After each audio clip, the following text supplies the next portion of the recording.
समजा एखाद्या व्यक्तीला पोहणं शिकायचं आहे आणि त्यासाठी त्याने पोहण्याच्या तंत्रावर आधारित एक अतिशय उत्तम असं पुस्तक वाचलं.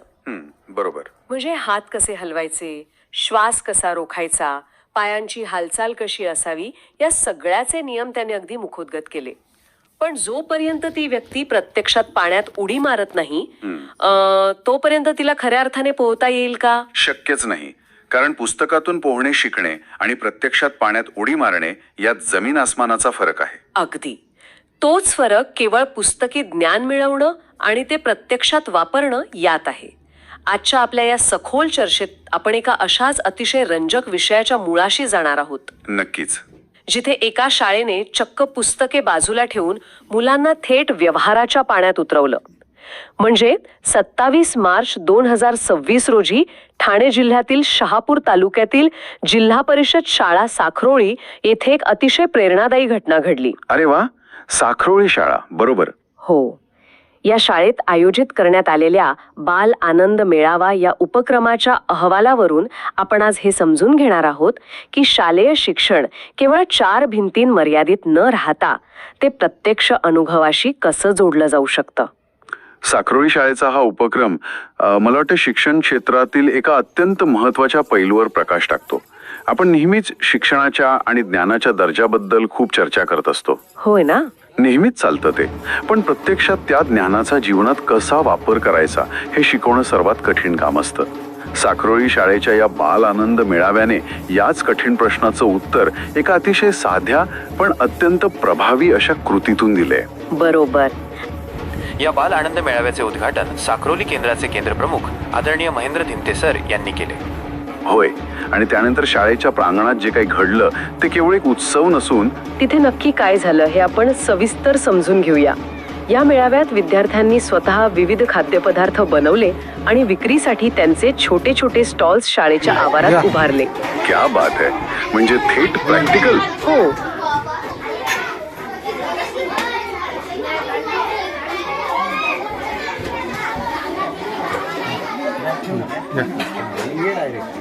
आज आपण बाल आनंद मेळाव्यानिमित्त जिल्हा परिषद केंद्रशाळा साखरोली इथे विद्यार्थ्यांनी जे काही स्टॉल लावलेले आहेत आणि काही विक्रीला जे काही साहित्य ठेवलेलं आहे त्याचा आनंदही घेणार आहोत, आस्वादही घेणार आहोत आणि विद्यार्थ्यांना एक प्रोत्साहन म्हणून खरेदी विक्री आणि पदार्थ बनवण्याचं कौशल्य हे जे काही गुण आहेत ते गुण आपण या माध्यमातून विद्यार्थ्यांची विकसित करण्यासाठी एक छान असा उपक्रम या शाळेतील सर्व शिक्षक वृंदांनी आयोजित केलेला आहे. त्याला शाळा व्यवस्थापन समितीचे अध्यक्ष सदस्य यांनी छान असा प्रतिसाद दिलेला आहे.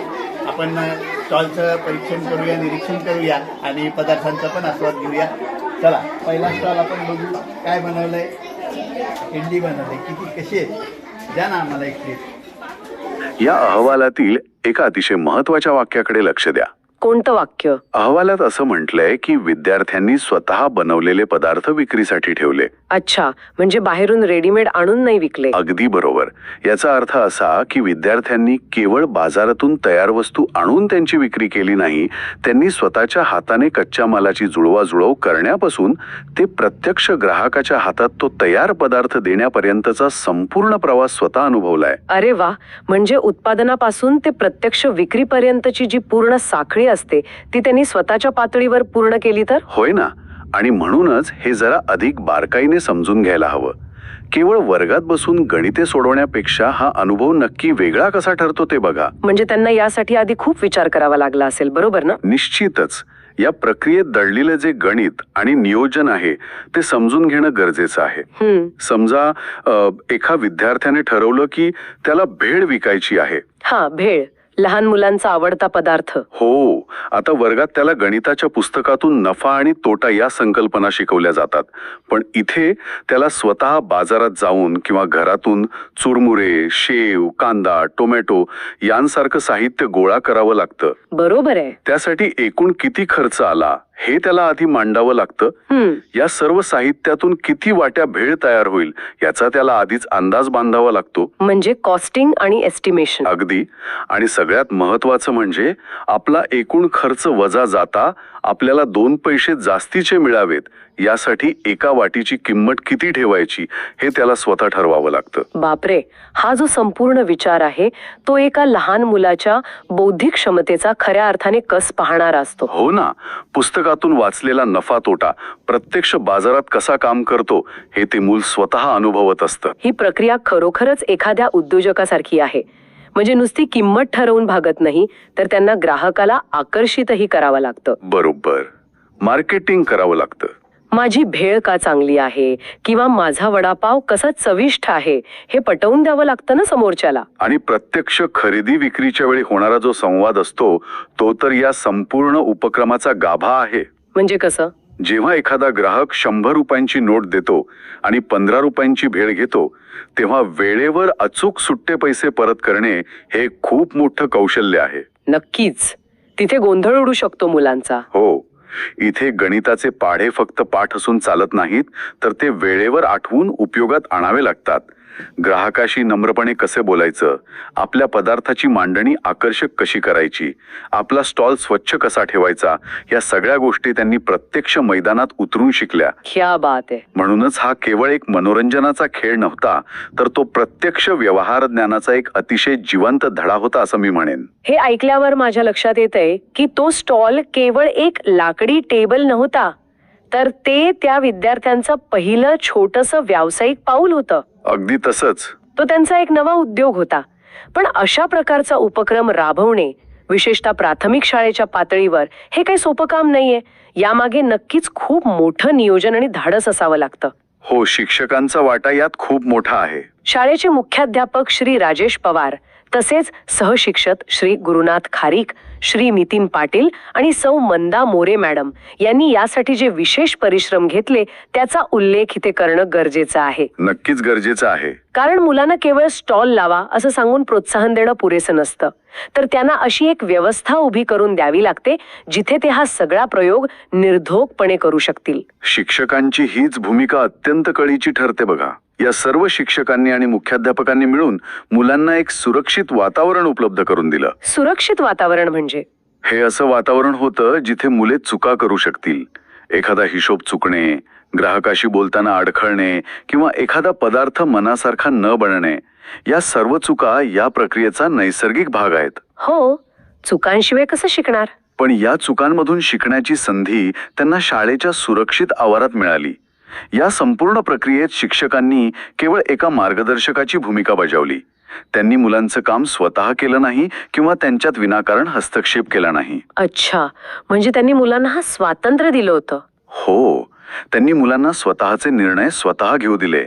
विद्यार्थ्याला स्वावलंबी बनवण्याची ही पहिली पायरी असते. या सगळ्यात एक अतिशय रंजक आणि महत्वाची घटना घडली जी मला खरोखरच विचार करायला लावणारी वाटते. कोणती घटना? जेव्हा या मेळाव्याचं उद्घाटन झालं तेव्हा उद्घाटक असलेले केंद्रप्रमुख धरमते सर आणि उपस्थित सर्व शिक्षकांनी प्रत्येक स्टॉलवरील पदार्थ चक्क विकत घेऊन त्याचा आस्वाद घेतला. अरे वा, हे खूपच भारी आहे. एवढंच नाही तर शाळेतील विद्यार्थ्यांचे पालक, गावातील ग्रामस्थ आणि शाळा व्यवस्थापन समितीच्या सदस्यांनीही अत्यंत उत्स्फूर्तपणे सहभाग नोंदवला आणि विद्यार्थ्यांकडून खाद्यपदार्थांची खरेदी केली. ही कृती वरवर पाहता एक साधी खरेदी वाटू शकते, पण मला ती एखाद्या नवीन व्यावसायिकाला मिळणाऱ्या सुरुवातीच्या मोठ्या पाठिंब्यासारखी वाटते. म्हणजे जसं एखाद्या स्टार्टअपला फंडिंग मिळतं ना. अगदी अगदी, एंजल इन्व्हेस्टमेंट म्हणतो आपण त्याला. होय, जेव्हा एखादा नवा उद्योजक आपला नवा व्यवसाय सुरू करतो आणि त्याला त्याच्या कल्पनेवर विश्वास ठेवणारा पहिला मोठा पाठीराखा किंवा सुरुवातीची गुंतवणूक मिळते, ज्यामुळे त्याचं मनोबल प्रचंड उंचावतं, अगदी तसाच हा प्रकार आहे असं मला वाटतंय. ही तुलना अगदी अचूक आहे. जेव्हा आपण या कृतीमागील मानसशास्त्र समजून घेतो ना, तेव्हा तिचं महत्व अधिक ठळकपणे समोर येतं. मानसशास्त्र म्हणजे विद्यार्थ्यांच्या दृष्टिकोनातून? हो, लहान मुलांसाठी त्यांचे शिक्षक, मुख्याध्यापक किंवा गावातली मोठी माणसं ही अत्यंत आदरणीय असतात. मुलांच्या जगात ही मोठी माणसं एक प्रकारचा अधिकार किंवा सत्तास्थान, ज्याला आपण ऑथॉरिटी म्हणतो, ती असतात. बरोबर. जेव्हा हे मोठे लोक केवळ लांबून उभे राहून छान केलंस बाळा असं शाब्दिक कौतुक करत नाहीत, तर प्रत्यक्ष स्वतःच्या खिशातले पैसे काढून तो पदार्थ विकत घेतात, तेव्हा मुलांच्या मनात काय विचार येत असेल याचा विचार करा.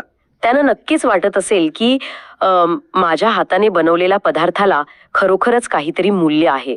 मोठी माणसं केवळ माझ्या वयाकडे पाहून माझ्यावर दया करत नाहीयेत, तर ते माझ्या उत्पादनासाठी खरोखर पैसे मोजायला तयार आहेत. आणि हेच ते व्यावहारिक प्रमाणपत्र आहे. यालाच आपण खऱ्या अर्थाने कौतुकाची पावती मिळणं म्हणतो. जेव्हा केंद्र प्रमुख सर किंवा शिक्षक स्वतः रांगेत उभे राहून पैसे देऊन विद्यार्थ्याकडून खरेदी करतात, तेव्हा तो विद्यार्थी केवळ एक शाळकरी मुलगा किंवा मुलगी राहत नाही. मग तो कोण बनतो? तो त्या क्षणापुरता एक व्यावसायिक बनतो. ही एक कृती त्यांच्यातील आत्मविश्वास दुप्पट नव्हे तर अनेक पटींनी वाढवते. या एका कृतीमुळे मुलांची स्वतःकडे पाहण्याची दृष्टी बदलते. क्या बात आहे. आपण काहीतरी अर्थपूर्ण निर्माण करू शकतो आणि समाज त्याला मान्यता देतो, हा विश्वास त्यांच्यात कायमचा रुजतो. या कृतीचा आणखी एक पैलू मला जाणवतोय. इथे अहवालात स्पष्ट लिहिलंय की त्यांनी प्रत्येक स्टॉलवरील पदार्थ विकत घेतले. हा शब्द खूप महत्वाचा आहे. प्रत्येक स्टॉल. हो, याचा अर्थ असा की कोणत्याही एका विद्यार्थ्याला असं वाटू नये की माझा पदार्थ कोणीच विकत घेतला नाही. शिक्षकांनी जाणीवपूर्वक घेतलेली ही काळजी मुलांचं खच्चीकरण होऊ न देणारी आहे. नक्कीच. जर तिथे आलेल्या ग्रामस्थांनी आणि पालकांनी केवळ फेरी मारून हसून मुलांचं कौतुक केलं असतं आणि खरेदी काहीच केली नसती, तर कदाचित मुलांचा उत्साह मावळाला असता. साहजिकच आहे, ते निराश झाले असते. त्यांना वाटलं असतं की आपण केलेली मेहनत वाया गेली. कुणालाच आपला पदार्थ नकोय, पण गावकऱ्यांच्या आणि शाळा व्यवस्थापन समितीच्या सक्रिय सहभागाने हा उपक्रम यशस्वी केला. यातून शाळेचा आणि गावाचा किती घट्ट संबंध आहे हेही दिसून येतं. समाजाचा सहभाग हा कोणत्याही शैक्षणिक उपक्रमाचा आत्मा असतो. शिक्षण ही केवळ शाळेची किंवा 4 भिंतींची जबाबदारी नाही, तर ती संपूर्ण गावाची आणि समाजाची जबाबदारी आहे. हे साखरोळीच्या या मेळाव्याने स्पष्टपणे दाखवून दिलंय. अगदी खरंय. जेव्हा समाज शाळेच्या उपक्रमात प्रत्यक्ष सहभागी होतो, तेव्हा विद्यार्थ्यांचं शिक्षण अधिक समृद्ध होतं. त्यांना समजतं की आपण जे काही शिकत आहोत त्याचा प्रत्यक्ष समाजाशी आणि जगाशी संबंध आहे. बरोबर. यातूनच अहवालातील तो महत्वाचा निष्कर्ष समोर येतो की या उपक्रमामुळे मुलांचं व्यवहार ज्ञान विकसित होण्यास मदत झाली आणि त्यांच्यातील आत्मविश्वास वाढीस लागला. या सर्व घटनेचा जर आपण अजून थोड्या व्यापक दृष्टिकोनातून विचार केला तर आपल्याला अनुभवाधारित शिक्षणाचं एक उत्तम आणि प्रत्यक्ष उदाहरण पाहायला मिळतं.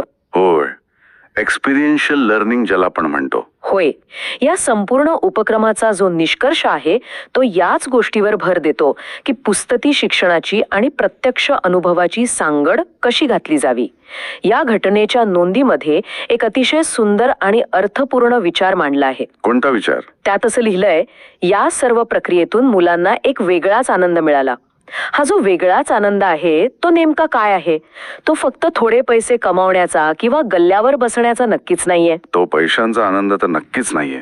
तो आनंद स्वतःच्या निर्मितीचा आहे. तो आनंद एका स्वावलंबनाचा आहे. स्वावलंबन. बरोबर.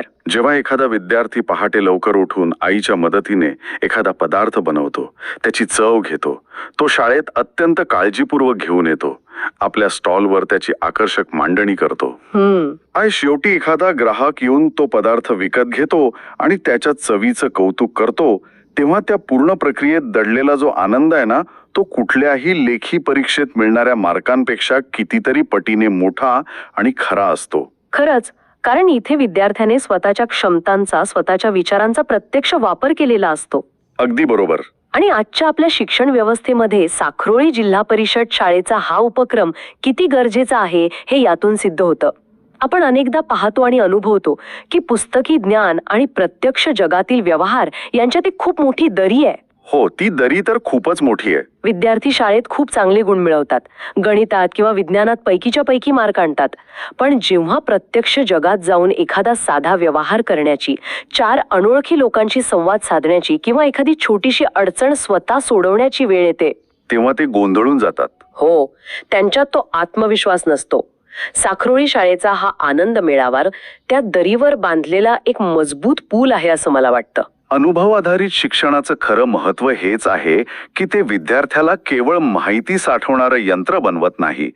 आजच्या तंत्रज्ञानाच्या काळात कोणतीही माहिती कुठूनही सहज मिळू शकते. हो ना, इंटरनेटवर सगळंच उपलब्ध आहे. पण त्या माहितीचा प्रत्यक्ष जीवनात वापर कसा करायचा हे शिकवणारे असे जिवंत अनुभव अत्यंत दुर्मिळ असतात. साखरोडी शाळेने हे दाखवून दिलं आहे की असे अमूल्य अनुभव देण्यासाठी कोणत्याही मोठ्या, आधुनिक आणि महागड्या प्रयोगशाळेची गरज नसते. अगदी. शाळेचं साधं प्रांगण, थोडं विचारपूर्वक केलेलं नियोजन, शिक्षकांची प्रबळ इच्छाशक्ती आणि विद्यार्थ्यांचा अफाट उत्साह हेच खऱ्या अर्थाने शिक्षणाचं उत्तम मॉडेल बनू शकतं. म्हणजे प्रत्यक्ष जीवनात लागणारी जी अत्यंत महत्वाची कौशल्य आहेत, जसं की संवाद कौशल्य, पैशांचं अचूक व्यवस्थापन, ग्राहकांच्या मानसिकतेचा अभ्यास, नफा तोट्याचं गणित आणि स्वतःच्या उत्पादनावरचा ठाम विश्वास, हे सगळं कुठल्याही पाठ्यपुस्तकाशिवाय किंवा व्याख्यानाशिवाय या मुलांनी एकाच दिवसात स्वतःच्या अनुभवातून आत्मसात केलं. आणि ही अशी कौशल्य आहेत जी त्यांना फक्त शाळेपुरती नाही तर आयुष्यभर पुरणार आहेत. बरोबर आहे. उद्या ही मुलं जेव्हा मोठी होऊन खऱ्या अर्थाने व्यावसायिक जगात किंवा नोकरीच्या ठिकाणी पाऊल ठेवतील तेव्हा त्यांच्याकडे हा स्वतः मिळवलेला पहिला अनुभव असेल. त्यांना माहिती असेल की मेहनत कशी करायची, नियोजन कसं करायचं आणि त्या मेहनतीचं फळ कसं मिळवायचं. हेच खरं शिक्षण आहे. जेव्हा आपण म्हणतो की शिक्षणामुळे विद्यार्थ्याचा सर्वांगीण विकास झाला पाहिजे तेव्हा त्याचा अर्थ असाच असतो. केवळ बौद्धिक विकास किंवा पाठांतर नाही तर सामाजिक आणि व्यावहारिक विकासही तेवढाच महत्वाचा आहे, हे या उपक्रमाने सिद्ध केलंय. खरोखरच हा प्रवास अत्यंत रंजक आणि खूप काही शिकवणारा आहे. या सर्व प्रदीर्घ चर्चेचे जर आपल्याला मुख्य मुद्दे काढायचे असतील तर आपण नक्कीच असं म्हणू शकतो की 27 मार्च 2026 रोजी साक्रोळी शाळेत झालेला हा मेळावा केवळ एक वार्षिक उत्सव किंवा मनोरंजनाचा कार्यक्रम नव्हता. अजिबात नाही. तो एक अतिशय विचारपूर्वक राबवलेला शैक्षणिक प्रयोग होता. होय, शाळेचे मुख्याध्यापक श्री राजेश पवार आणि त्यांच्या सर्व सहकारी शिक्षकांनी घेतलेल्या अथक परिश्रमामुळे, तसेच साक्रोळी केंद्राचे केंद्रप्रमुख धरमते सर, सर्व पालक व ग्रामस्थांच्या सक्रिय आणि मोलाच्या सहभागामुळे एका साध्या वाटणाऱ्या उपक्रमाचं रूपांतर विद्यार्थ्यांसाठी आयुष्यभराच्या व्यावहारिक धड्यात झालं. बरोबर. त्यांनी प्रत्यक्ष उत्पादन कसं करावं आणि त्याची विक्री कशी करावी याचा अतिशय आनंददायी आणि प्रत्यक्ष अनुभव घेतला. आणि यात सगळ्यात महत्वाची गोष्ट कोणती असेल तर ती म्हणजे शिक्षक, ग्रामस्थ आणि समाजाच्या भक्कम पाठिंब्यामुळे विद्यार्थ्यांच्या मनात स्वतःच्या क्षमतेबद्दल जो एक अढळ विश्वास निर्माण झाला आहे तो. अगदी. हा जो त्यांचा आत्मविश्वास वाढीस लागला आहे तो त्यांना भविष्यात कोणत्याही नव्या आव्हानाला धैर्यानं सामोरे जाण्यासाठी एक अतिशय भक्कम पाया देईल. समाजाची साथ मिळाल्यावर लहान मुलंही किती मोठे चमत्कार करू शकतात याचं हे उत्तम उदाहरण आहे. निश्चितच. आणि म्हणूनच या चर्चेच्या अगदी शेवटी ही चर्चा ऐकणाऱ्या प्रत्येकासाठी एक अतिशय महत्वाचा विचार सोडून जाण्याची माझी इच्छा आहे. नक्कीच, सांगा. आपण सुरुवातीला पुस्तकातून पोहणं शिकण्याचं आणि प्रत्यक्षात पाण्यात उडी मारण्याचं उदाहरण घेतलं होतं. साक्रोळी शाळेतील या एका छोट्याशा मेळाव्याने जर विद्यार्थ्यांना व्यापाराचे आणि आत्मविश्वासाचे इतके मोठे आणि कायमस्वरूपी धडे दिले असतील तर आपण विचार करायला हवा की गणितासारख्या, विज्ञानासारख्या किंवा अगदी इतिहासासारख्या इतर पारंपरिक विषयांना आपण अशाच प्रकारे प्रत्यक्ष बाजारपेठेत किंवा मैदानात उतरवून कसं शिकवू शकतो. खूपच छान विचार आहे हा. जर आपण पुस्तकाबाहेरच्या विस्तृत जगालाच आपली खरी शाळा बनवली आणि प्रत्येक लहान मोठा अनुभवाला एक धडा बनवलं तर आपल्या शिक्षणाची मूळ व्याख्या आणि आपल्या मुलांचं भविष्य किती आमूलाग्र बदलेल. खरंच विचार करण्यासारखी गोष्ट आहे. याच एका ज्वलंत आणि नव्याने विचार करायला लावणाऱ्या प्रश्नासोबत आपण आजची ही सखोल चर्चा इथेच थांबूया. या विषयाच्या अगदी मुळाशी जाऊन तो इतक्या बारकाईने आणि वेगवेगळ्या दृष्टिकोनातून समजून घेतल्याबद्दल खूप खूप धन्यवाद. पुस्तकांच्या पानांमधून बाहेर पडून प्रत्यक्ष अनुभवांच्या अथांग पाण्यात उडी मारण्याची प्रेरणा अशीच कायम मिळत राहो.